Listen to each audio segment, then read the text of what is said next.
What is going on, YouTube? It's Carlos Valdosta, your casual hardcore gamer, and I have a little bit of a different commentary for you, and this one might run a little long because I want to get some thoughts out there. I'm actually doing this a little bit backwards as I don't have a video playing behind this. I'm just recording audio. I'm going to try and find something to put to this, after I'm done. But I'm going to start with a little bit of background, and for people who watch my videos, they already know this. I work in the sales industry, but I don't sell to the general public. My customers are small and medium-sized businesses. And what I do is I provide them with resources, and I provide them with tools to become more successful. Now, some of these are existing companies, and some of them are new customers or new companies that are just starting up. My goal and my job is to help those companies become successful. That's what I do. Now, why is this important? Well, it's not in terms of the video, but it will be in terms of the viewpoint that I'm going to get to. So I'm going to kind of move away here for a second, and I'll come back. If you look at YouTube, I've kind of broken down YouTube into 4 channels, or not channels, 4 groups, so to speak, or a division of 4 different types of videos that you have. And these are very broad, and there's some breakdowns underneath it, but just go with me. You have businesses. These are legitimate businesses, whether they're companies like Machinima or Coca-Cola or Abercrombie Fitch. It doesn't matter. These are legitimate businesses who have YouTube channels that put advertising and stuff like that on YouTube, and they have a lot of subscribers.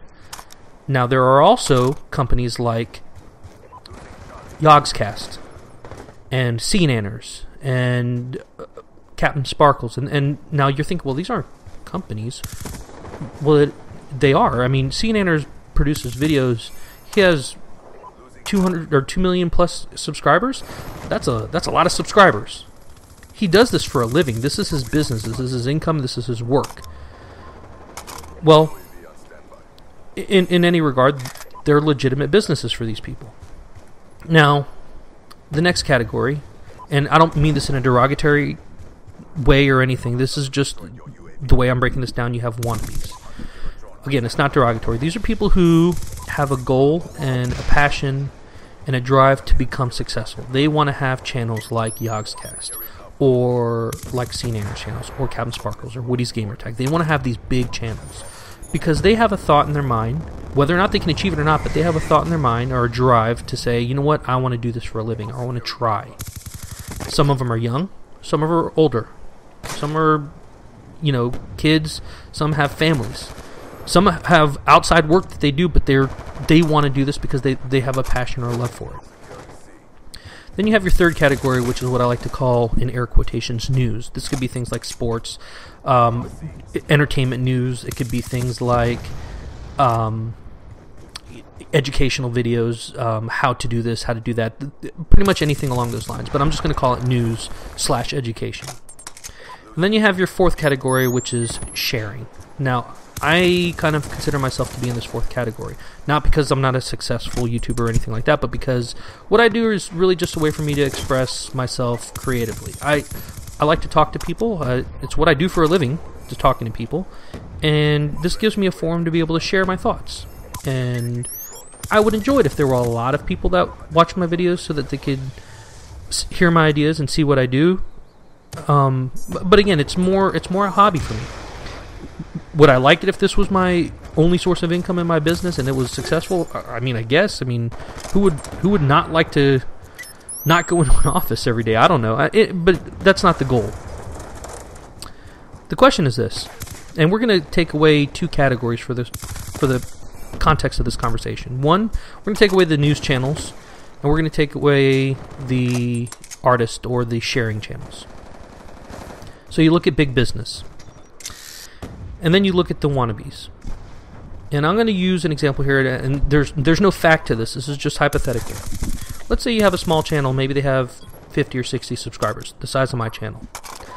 And maybe this person is a wannabe, and they really want to be successful. And maybe this person has a full-time job. They have money saved. Maybe they have a family. Maybe they don't. Who knows? Let's say they approach somebody like Woody's Gamertag, who has, I think, over 2 million subscribers or something like that. Let's say that this person approaches Woody and says, you know what, Woody, I have a business proposition for you. I want you to advertise for my channel. I'm going to give you X amount of dollars, And let's say within 90 days, if I have 10,000 subscribers, I'll give you X amount. If I have 20,000, I'll give you X amount. If I have 50,000, I'll give you X amount, up until a certain point. Well, that's advertising. But YouTube doesn't see it that way. YouTube as a community is very strange. And the community term is why it's partially strange. So you have YouTube community, and you have people who give shout-outs to other people all the time, and whether or not it's for one reason or other, who knows? And this may happen, or it may not. I don't know. I don't pay that much attention to it. But you have people who are trying to grow their channels, and they're using all these different type of methods to be able to do so. Giveaways, which is advertising. I don't care who you are, but you're investing in your company, in air quotations, your YouTube company. You do giveaways, and you try and draw subscribers in, whether they're for challenges or whatever, or number of views. It doesn't matter. I'm not saying that there's anything wrong with giveaways. In fact, I just kind of participated in one. I'll put a link in the description below. But for me, it was just fun. To tell you the truth, even if I win, if the person tried to give me the money, I wouldn't take it. It's only $20 in PSN dollars or $20 on Xbox or whatever. For me, it was just fun. If I was to happen to win, I wouldn't take the money. And you can quote me on it. Now, would I ever do giveaways? Probably not. It's not because I think that there's anything wrong with it. I think it's a very valid way to try and gain subscribers. I don't feel that it would be something I want to do just to drive views to my channel. But I appreciate the fact and the reason why other people do it. I think it's really smart. So my point is this. Let's say you have a large channel. Let's say you have 2 million subscribers.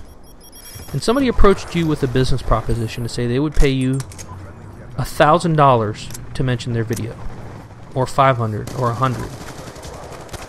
Where would you feel comfortable in accepting that money, or would you?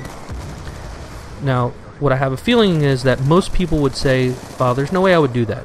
Or maybe they would say, "You know what? I might do that if I actually really enjoyed that person's content." Or they may say, "Shit, absolutely, whatever, money's money, I'll do it. I don't care." Now, some people are afraid that it may ruin or put their reputation at stake, which is very valid. In this happens with companies.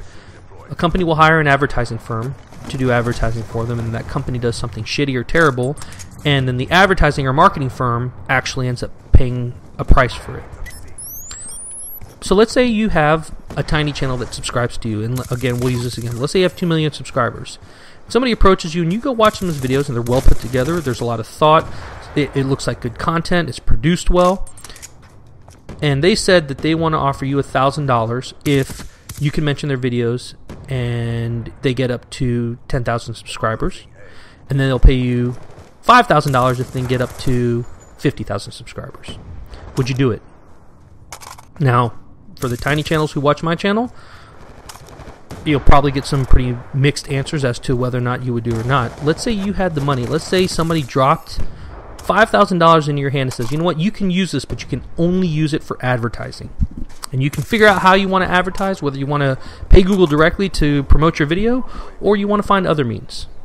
And let's say you found a source that would be willing to accept that contract of terms to advertise for your video, whether it's one source or multiple sources. Would it be worth it to you? Again, this money can't be used for anything else. It can only be used to try and grow your channel. Is that something that you would do?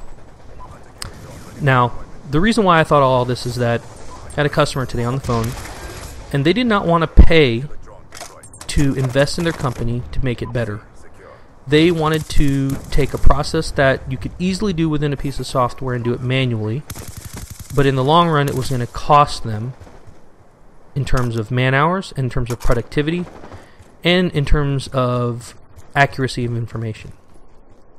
Now, there's a good possibility that that company can succeed. There's a very good possibility that company will fail. I mean, the odds are on the side of failure. If you had the ability to invest in your YouTube channel, and you could spend that money and have a forum for advertising where other people can get to your channel, would it be worth it? Well, that's my commentary. So let me know what your thoughts are. Share this video, see what other people think. In any case, thank you for watching. This is your casual hardcore gamer, Carlos Valdosta.